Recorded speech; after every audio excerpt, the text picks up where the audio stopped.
Ekibiina kya NUP bendera Robert Kyagulanyi Ssentamu awenjezza akalulu mu bitundu ebya Greater Bushenyi asinzidde eno n'ategeeza abaayo nti kavuna alinnya mu ntebe wa kutumbula ebyobulimi mu kitundu ekyo kikyukire ddala kubanga abaayo balimi balungi.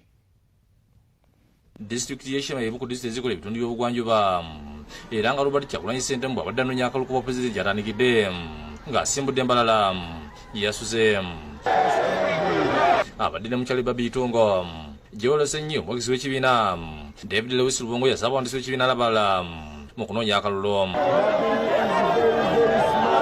Wakati nga batambula basanze poliisi esudde emisambu ne bayimiriza ne balagira buli omu okuva mu mmotoka ne batandika okuzaaza ekituuka kumpi ssaawa nga 2. They block us and take as much of their time as possible to delay us. They want us to reach late where we're going. Even when we reach there, they tear gas people, they intimidate people. They don't want people to come and listen to us. Kino kisannyalaze entambula y'ebidduka oluvannyuma lw'okuziba oluguudo nga tewali mmotoka yonna yabadde ekkirizibwa okuyitawo. They are so scared. So scared, and the police, they are acting in a criminal manner. Olwala abasirikale okwasa emmotoka zaabwe beeyongedde ekyema.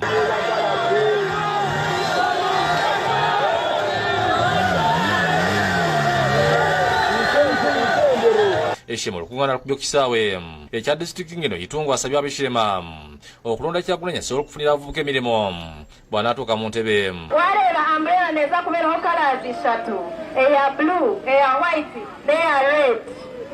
Take a hot tick.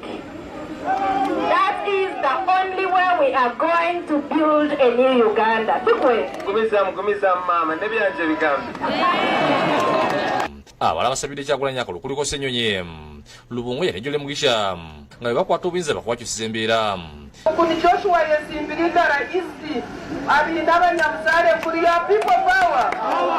Kyagulanyi atendereza ab'Eshema olw'okumwaniriza musanyo wadde nga poliisi balemisezza okujja waali akukulumidde poliisi olw'okumutaataganya n'okumumalira obudde. Tetulina biso, tetulina migo, tetulina mundu, tujja n'engalo njereere bwe tuti. Ate nga tetumenya tteeka n'erimu neeraba emmundu ezitwetoolodde, raba ebimotoka bya tiyagase bijjanga bitugoberera. Lwaki? Kubanga batya nnyo amazima. Bagenze mu disitulikiti y'e Bushenyi okuyiga abayikyokka wakati mu kutambula poliisi egubye abodaboda aliwaikira Kyagulanyi bali bafiiddemu kamulali nekwata Mugisha myuka ku kibiina kino ebugwanjuba.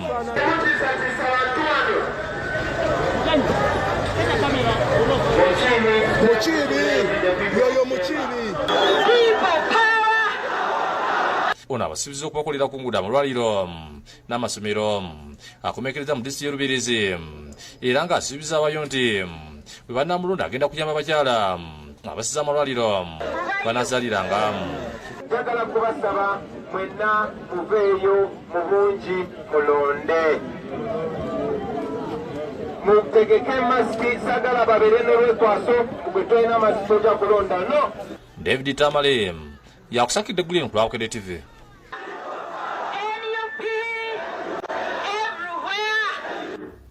Kulikayo David Tamale ate gibadde miranga na kwazira n'abatuuze bwe basiŋŋaanye mutuuze munnaabwe omutaka ku kitundu ng'attiddwa mu bukambwe. Bano bagamba tewali kubuusabuusa kwonna ono ekimusizza nkayana za ttaka. Salongo Emmanuel Serwadda ow'emyaka 75 yatemeddwa ebiso ebimuttiddewo ng'omulambo gwe gusangiddwa mu mulyango gw'ennyumba ye. Ettemu lino libadde ku kyalo Kikonda Lwanswera ebukulula mu Kalungu. Olukongolo balutadde kubajjwa okutta kojjaabwe olw'enkayana z'ettaka.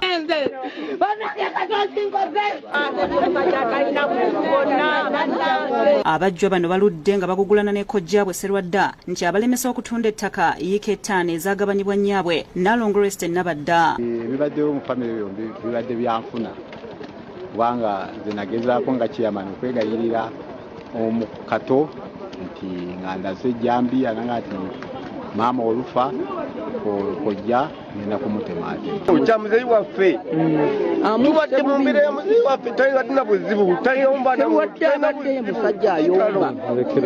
Ebyembi Nabadda yeesoose okufa eggulo limu ng'omulambo gwe gukyali mu ggwanika eri eddwaliro Villa Maria. bannamwandu Lakeri Nandyose ne Rose Ndagire ebyokwogera bibaweddeko nga beewuunya omujjwa kato okwefuulira kojjaawe. Kugamba abadde ne mwannyina nga bakolagana naye ono omwana mulenzi yaleeseemu entawaana yakwagala kutunda. Ye agamba sigana mwina ze bamuwa eka ze 5 kive mu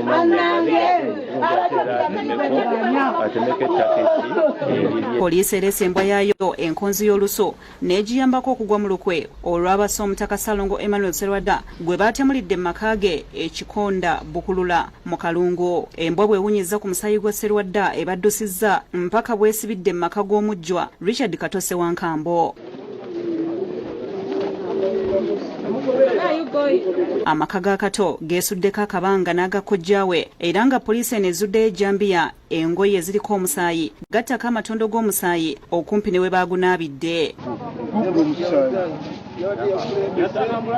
Kino kikkaatiriza okuteebereza kw'abatuuze n'abafamire nti omujjwa Kato yali emabega w'ettemu lino. Poliisi eggyeyo omulambo gwa Sserwadda n'egutwala mu ddwaliro e Masaka okukolebwako alipoota y'abasawo nga bw'eyigga abatemu.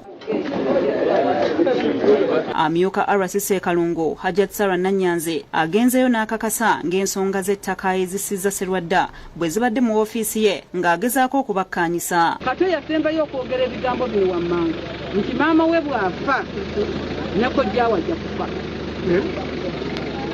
Kakati kikukubya amaanyi ne mbakubiriza abavubuka nti byonna mu byonna ebintu bya nsi mwekolere. Mukisa mubi nti yafiira mu ddwaliro. Okuvudde abaana bano okuvaayo eyo ne bagenda ne batebula kojja waabwe tetunategeera bulungi era kyetunoonyereza nga poliisi. Sennabulya baagala ayina yakusakidde eggulire lino ku Lwabukedde TV.